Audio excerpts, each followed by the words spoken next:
Shalom, salam sejahtera buat kita semua. Perkenalkan, nama saya Sri Trimurti Siombing dengan NPM 21052 111003, Prodi Pendidikan Agama Kristen, mata kuliah Filsafat Pendidikan, dosen pengampu Bapak Dr. Insinyur Fransiskus Gultom, SPD, MPD.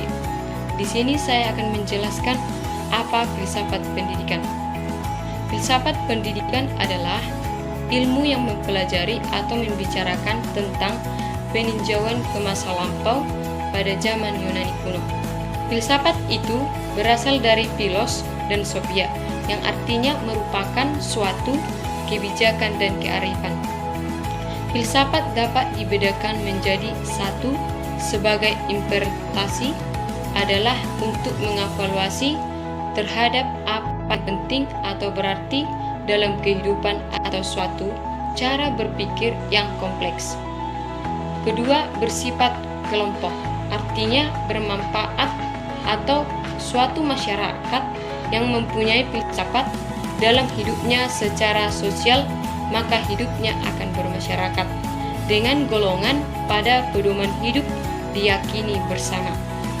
Ketiga, bersifat radikal, artinya permasalahan yang dikaji, pertanyaan-pertanyaan yang dibuat, dan jawaban yang diberikan bersifat mendalam sampai ke akar-akarnya, yang bagi orang awam mungkin dianggap hal biasa dan mungkin gak dibahasi lagi.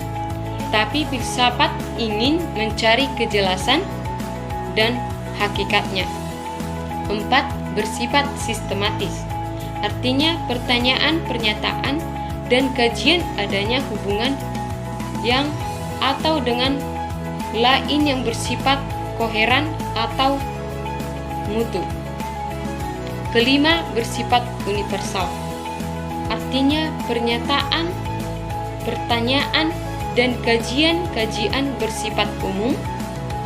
Keenam, berpikir reflektif dan kritis, artinya bahwasannya filsafat mempunyai hikmat dan mengandung pemahaman dan pengamatan dan yang tidak dapat diubah.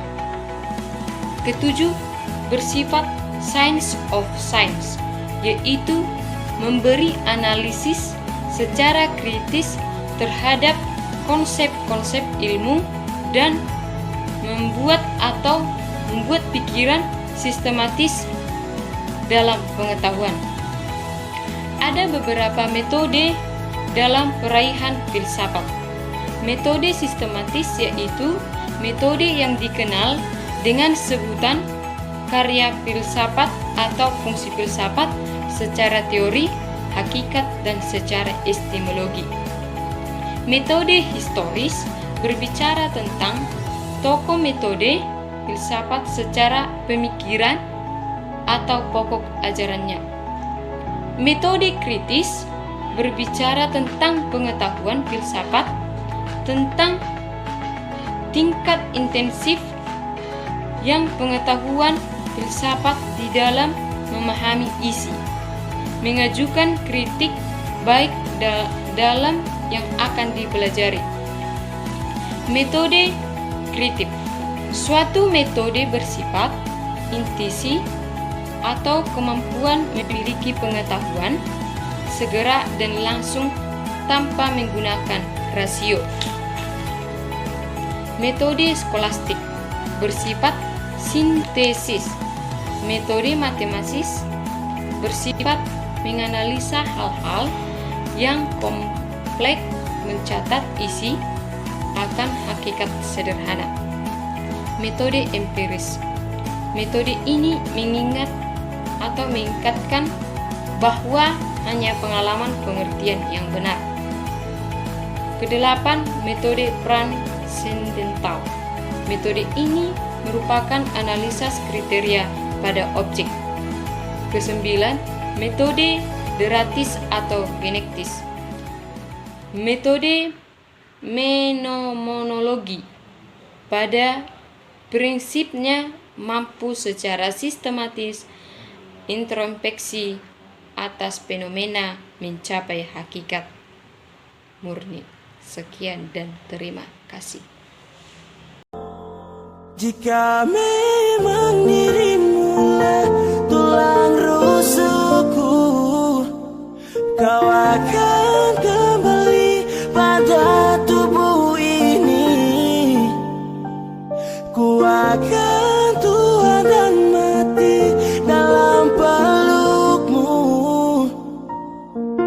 Untukmu seluruh nafas ini. Jika memang kau terlahir hanya untukku, bawalah hatiku dan lekas kembali.